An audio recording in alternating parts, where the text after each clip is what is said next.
What's up, y'all? Gonna do some painting, but I figured I'd tell a pretty quick, cool story about, why I'm extra grateful, thankful on a Thursday, but how you just never know, who you may affect, around you.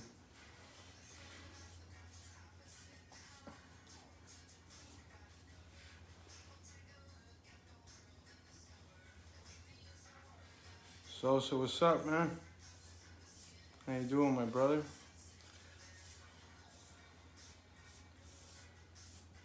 Doing a little painting, but I had a pretty awesome, moment, and I just wanted to share it, because, if you have wisdom, the point of it is to share it,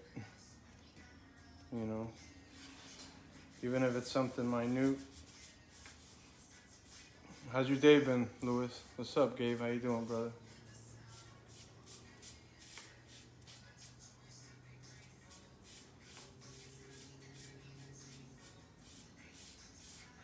This is pretty much the, this is the flag I'm painting, and just doing kind of the hand painting.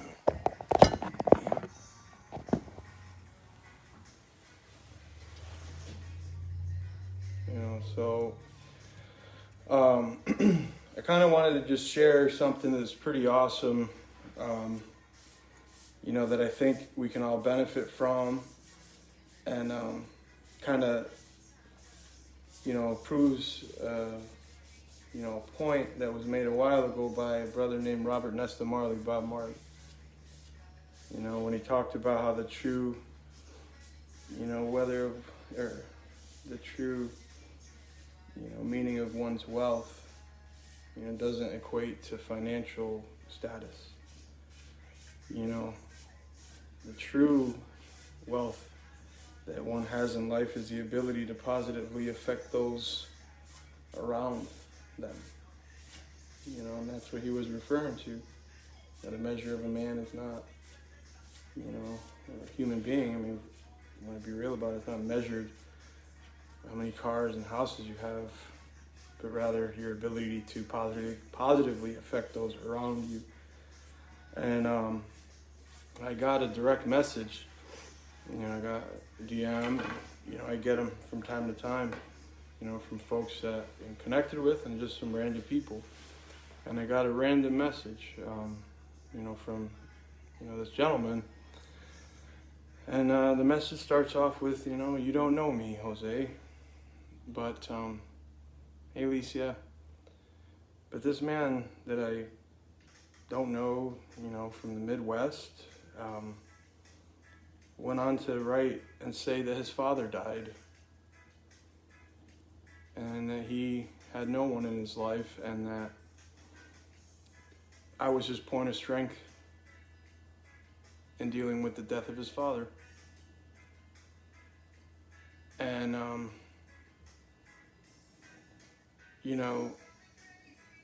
the truth is that that's such like an awesome moment in life I had no idea that was even possible.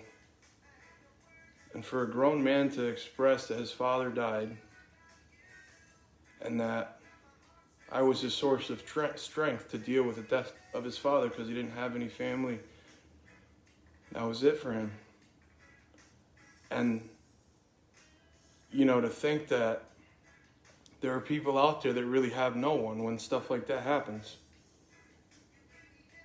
And I didn't know how to respond to it, other than to say I'm just grateful to God that I was able to be that source of strength for you. I don't know how necessarily. I'm humbled by it because, when you're just out here trying to, go against the grain and put out a messaging that, is a righteous one, you don't have time to focus on the external, but it's moments like that when it kind of like hits you that, You know, there are people that really need to hear the silly things that sometimes I put out that they matter, because there are people that feel that they don't matter. Or that, you know, when a loved one tragically dies, they don't necessarily know how to handle that either. And it just adds credence to, you know, what is someone's struggle today could be someone's blessing tomorrow. And, you know, I also had a pretty cool experience checking out at 7-Eleven. You know, the cashier looked like she was having a rough day, and I asked her if she's, you know, I said, "How you doing today? You having a good day?" And this cashier broke down crying at the register and saying she didn't remember the last time anyone had asked how she's doing. And that meant the world to her. And I left that 7-Eleven and I was just like so fulfilled, you know, and I've made, you know, decent incomes in my life and had nice material things, but moments like that outweigh any financial status or gain. Because this girl is just working at 7-Eleven and encounters people on the daily, and no one had even stopped to ask if she was having a good day and if she's okay. And so it kind of has just been heir apparent, like, to me, that it's like, you know what, man, we just kind of had it all wrong. You know, why don't we make that cool? You know, how much good can you do in a day? You know, we all have to have our hustle, you know, we get that. But it's like understanding that, you know, if you're at a place that you're making progress in life, how can you use that progress to ultimately snowball or butterfly effect in the progress for somebody else's life without them even knowing it was you that was the catalyst for it? Too many people, I think, focus, and this is why I you know, when I got messages like that, I don't really talk about them, because it's like, it's just so personal. But at the end of the day, I've like watched all these influencers all these years and stuff, and you know, everyone's got their hustle, but it's like, if you have a platform and you have people that follow you, you know, it's not about how many views you can get on a video or how many followers you can have. Like, what good does having 100 million views on a, you know, post you put out if not one person heard what you were saying? I'd rather have 300 views on a video that I put out and know that the 300 people that watched the video understood what I was saying than 300,000 people and go brag about that. It's like, I don't care how many. It's like, if I, you know, I just have had so many opportunities, like, to kind of just put messaging out there that ultimately is passing on your pain to perhaps inspire someone that may be going through what you were going through, to realize that they too matter just as much and they can be in the same seat and make progress. So, you know, I just wanted to put that message out there, that you never know what someone's going through. You know, I talk about it all the time, you know, the kind of the unsung heroes out there, and it's the families, you know, that are here to try to pick up the pieces after their loved ones come home from battle and are different, or ultimately end their life to suicide, or Gold Star families that lose their loved ones on the battlefield. You know, there's a lot of good to do out here, and it could be from the silliest, most mundane thing, but you lose absolutely nothing for being a good person and doing something for someone just because. Zero. Costs nothing. You know, so I'm at a place now, especially after, you know, what happened at the beginning of the year, and just where we are wholeheartedly as a world, you know. Like, I'm on a wavelength thinking, like, we've never even had the world flag. Like, where's that? Why rep country flags when, you know, we're more alike than not? So it's like, let's dream that up. You know, like, the virtue of life is like not about how to use your position of power to hold somebody down. It's like use that power to lift somebody up. And it's crazy the things you learn in combat or the military, and it's so personal, but it's like there's so many virtues there, and like there you really understand and learn the team element and the meaning of selfless acts. And what's going on, Wilson? What's going on? I don't know. Love you too, Chris. The military teaches you so many things, and one thing that it teaches you is, you do right by your brother, you do right by your sister. They can count on you, and because you also need to be able to feel that you can count on that. And so now I think we're just at a point that any little bit of good or positivity that's happening right now will magnify like a bright light. It's like the mask has been unveiled. Like Oz has been seeing, like, there's solutions to a lot of the problems we have. I said this the other day, Gandhi said you must be the change you wish to see in the world. What he meant when he said that, if you want to see a world full of progress and beauty and all that stuff, and you want to see a world where everyone's treating each other right, well, you know what you have to do first? You have to embody that and become a better person yourself first, and center yourself. Because I'll tell you what,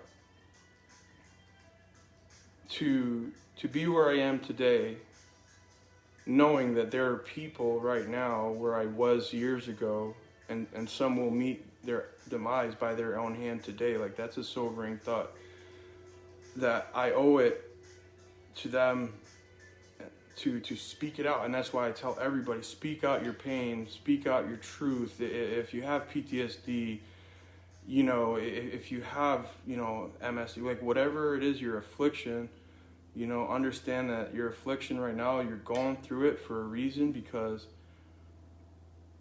somewhere along the line in life you may come across someone that may be going through that same thing, and you can be there for them at that moment. You know what I'm saying? Like, that's the whole thing, and that's how we continue to grow. What's up, Chris? God bless you too. I want to thank you. Needed to great music. Yeah, that's another thing. Just listening to good music and stuff, and being true to yourself and to other people.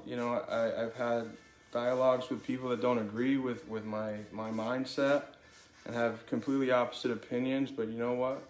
They're respectful conversations, they're progressive conversations. We all have our right to have, our thoughts and stuff, and one person has the answer, and that's the whole thing.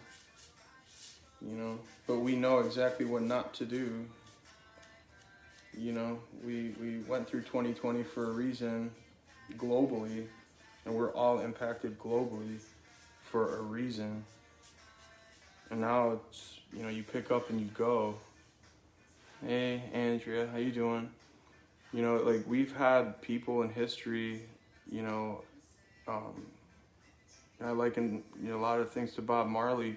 It's like, if you listen to his music, what he was really saying, and really read his accomplishments, this man, when Bob hit it big, he went and bought a house, not for his family, but for the hood to come live there too.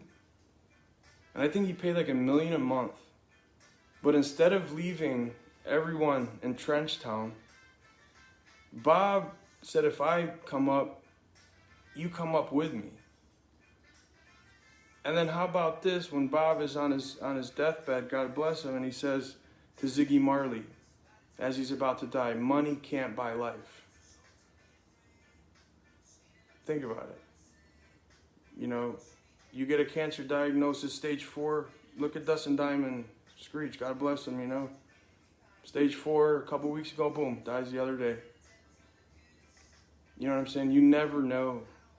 The minute people realize that above all of our heads there's an invisible clock that's ticking down, that starts ticking down the second we're born and says you have X amount of hours on earth left. Some people only have 6 hours. Some people have 10,000 hours. You just never know. You know, and so it's like we've had plenty of examples, you know, on how to, you know, do things the right way. One love all day. Curious to know what you think about Tom. Yeah, Dustin had 3 weeks. Yeah, absolutely. Be thankful that, you know, that's the thing. You know, it's all about giving thanks. You know, I give thanks every day, and I'll share something that I really wasn't prepared to share, but, you know, the other day on a Zoom call, part of the Mental Wellness Networking Alliance out of Coral Springs, shout out to Mayor Scott Brook and everyone that put that organization together, and we had a community meeting, and this is a meeting comprised of families from the Parkland area, MSD, Coral Springs, and you know, you have parents on there that were directly affected by Marty Stoneman, and over the years I've developed relationships, personal relationships with parents that lost their children in the school shooting, and even after, as a follow-up to suicide. My love to the Wright family, Brenton. But anyway, so we got together the other night to, you know, have a conversation, and they asked me to speak as a guest speaker, and so I talked about, you know, kind of everything, and I touched on the little girl that was killed in Iraq, you know, and there's 2 other soldiers that served that were there when this happened. We went through this together, and I explained how when we closed her eyes, you know, the pain and not being able to save her, and realizing that, you know, this is just a child, 7-year-old, in a dress, and I realized at that moment, you know, obviously when your buddies die, you realize, you know, it's a cold world, but when you really see the children die and you see them die in front of you, it affects you. And so always had these, maybe how her day started that day, and one of the biggest regrets I've ever had, aside from, you know, the loss of our brothers, is that, you know, we couldn't save this child. And after expressing that, a couple people wanted to speak after I spoke and share some things, and then a face appears, and this woman I've never seen in my life, her name is Vita. She's, you know, kind of crying and emotional, and says, Jose, I'm that 7-year-old girl. I'm from Iran, and my family's here in America today because when you guys took out Saddam, you saved our family. And then went on to explain to me how when she was 7 years old, she was leaving school, and as she was leaving, she saw bodies in the middle of the road and injured people, and asked her mom what was happening, and her mother says, sweetheart, maybe one day America will come. Maybe one day some soldiers will come, and they will get rid of the evil Saddam. And at the same time that we were there, my buddies gave all, you know, this family, you know, was freed after we went, and she expressed how she's always given credit to her life for the job that we done, and she said, all of your suffering, Jose, the loss of your brothers, all the pain was not for nothing. That maybe while that child did die in front of us, there were children who gained life. And it was the first time I ever met someone that was directly affected by us doing our job and my buddies dying. And the night that Stuart and LT passed, my biggest question was, what was worth their life? I need to see it. And it can't be politically, it can't be financially. I need to understand, what was this all for? And life kind of came full circle the other day when this girl expressed how profoundly grateful she is to our brothers.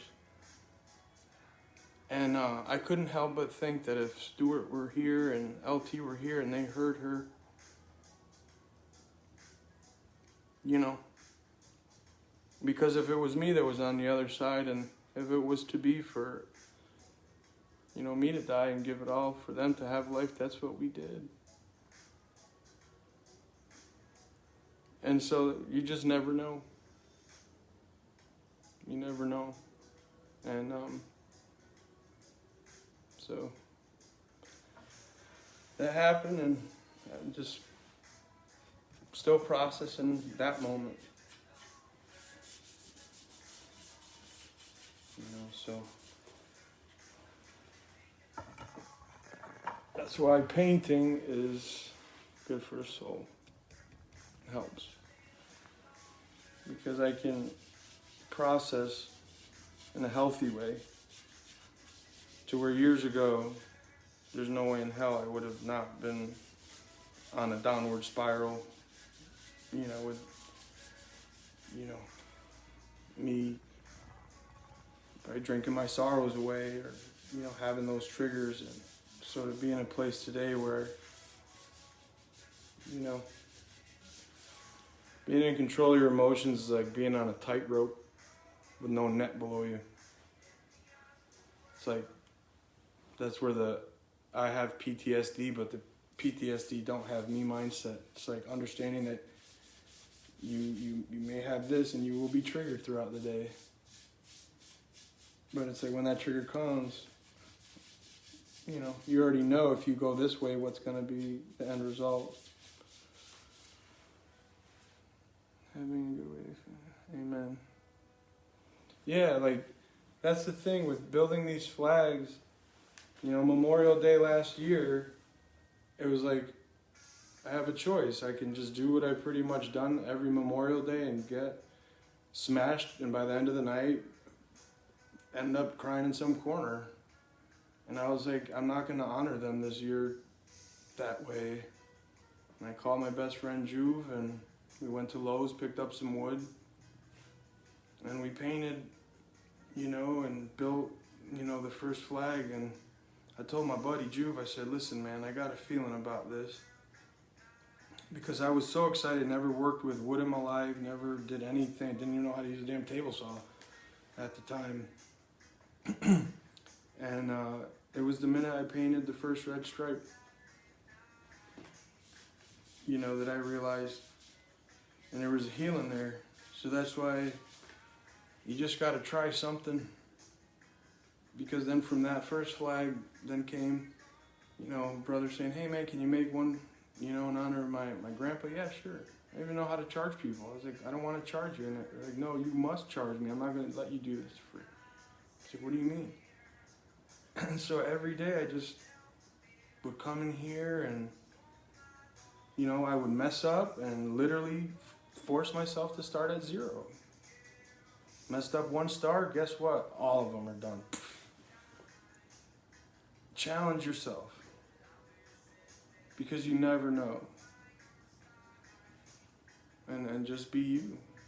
So like I'm at, you know, there's that funny saying, like you run out of fucks. You know, like to have zero, you know, it's a pretty liberating feeling when you just don't pay attention to what others may think of you, or because as long as you're centered here, if someone comes with the negative, you know what?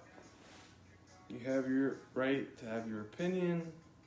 You have a right to free speech. We fought for it. You know, be respectful of me and I'll be respectful of you. Go your way, I'll go my way. That's what I do. If I ever encounter anyone that, you know, wants to come, you know, and you know, say, you know, you're too kumbaya for me, like, you know what? No worries, man. You don't gotta listen. But I hope one day you can find a kumbaya, because a kumbaya is pretty cool. To have a free spirit and literally just be like, I'm going to do some good today and it's going to benefit somebody. And it doesn't have to be in the biggest way, and I don't need to necessarily even tell anybody. You just do it. Because at that point, you're showing yourself that your word is bond. Because many will say, but how many will do and follow through? And it's like, if you're in the darkness now, understand that, the light will be there. But then if you're in the light now and not in the darkness, use that light to benefit the person that's, about to just give up. No problem, Kimberly. I'm just going to keep putting these out, in the moment and speak what it is. Because what's pretty awesome about being yourself and speaking your truth is that you can cut truth up, slice it, dice it, do whatever you want to it, but at the end of the day, when that equation comes out, it will always equal truth. So just speak your truth. If you've gone through X, Y, and Z and you're still here, speak it. Tell someone your struggle.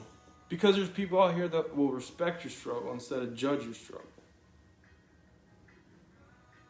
There's good people out here. Now this video getting out the way that it did, was incredible, because the public comments on the videos have just been filled with people that are of the same. There's people out there, and then there's the DMs I get, but because people are in certain, positions of employment and they're afraid to even speak that they're not, pro this movement or pro that.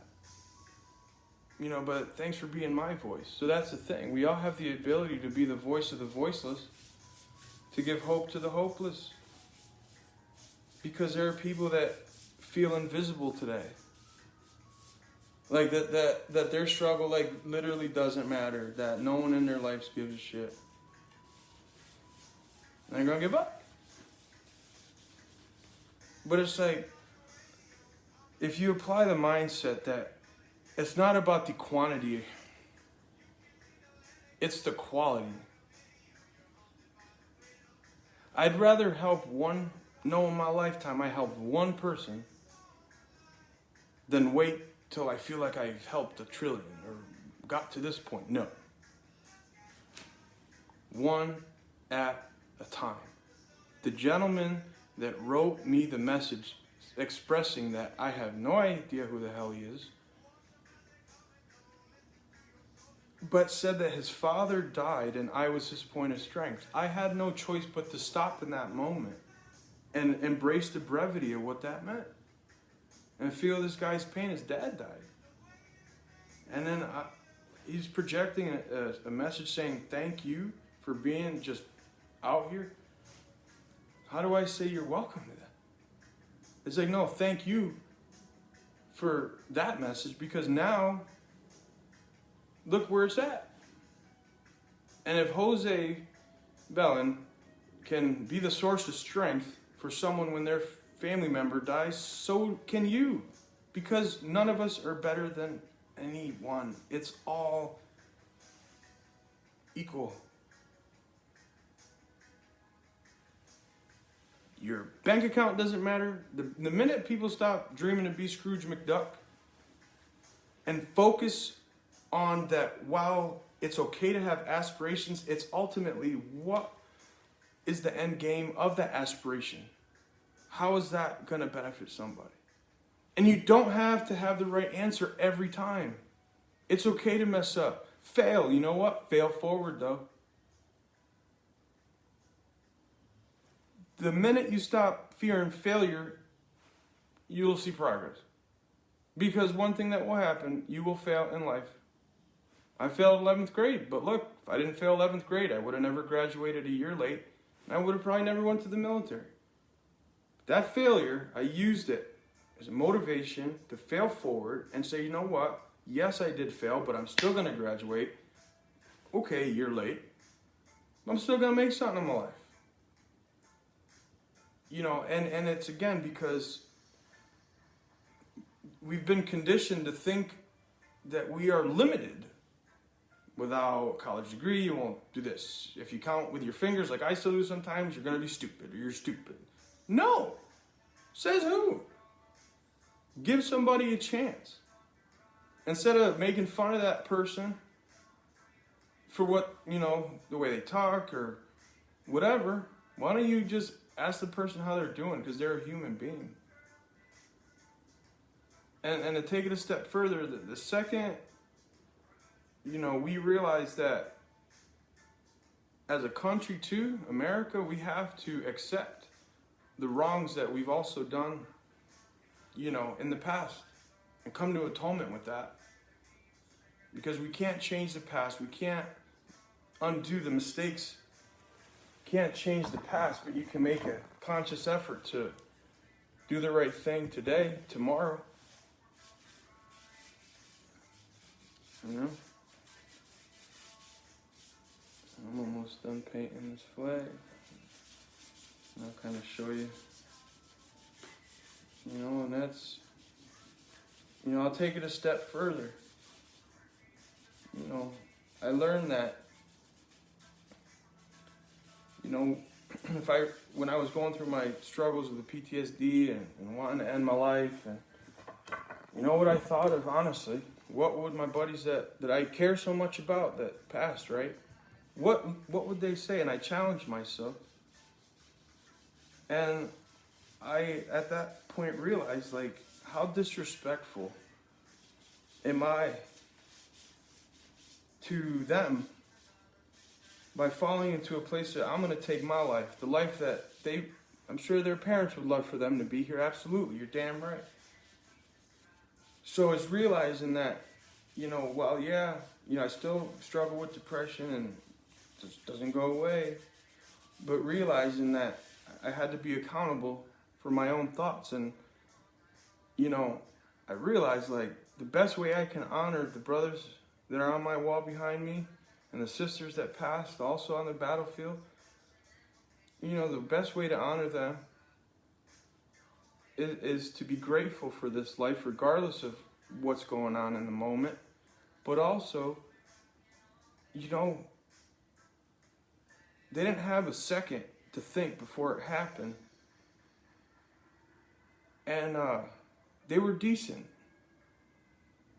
honorable. And in that moment, their virtues and values didn't have to die. I owe it to them to be a decent American.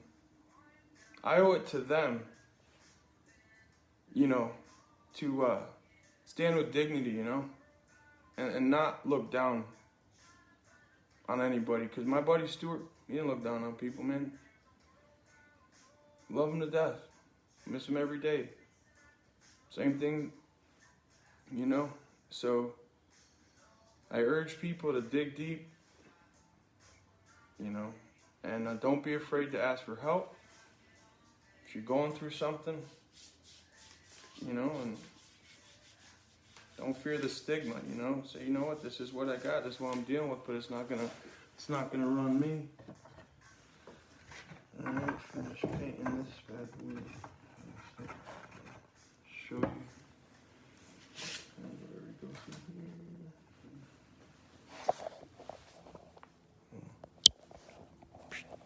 here. Alright. Not put together, but this is where the union will go. It's all torched up. So thanks for painting with me, listening to me, and agreed. Anything I thought. Amen. Appreciate that, James. Failure doesn't equate quitting. Absolutely. There's so many prime examples of people that have turned failure and used that as the fuel to be where they are today. You got to remember, what got you here won't get you there. So where you're at now, can't stay idle too long. We're meant to evolve. Evolution didn't stop. Evolution is in within you. And challenge yourself to evolve every day in ways that, you know, society would say, there's no way you can do that. Be like, you know what? Try me. So, yeah, Gabe, I appreciate it, man. Yeah, look at this, dude. Clean.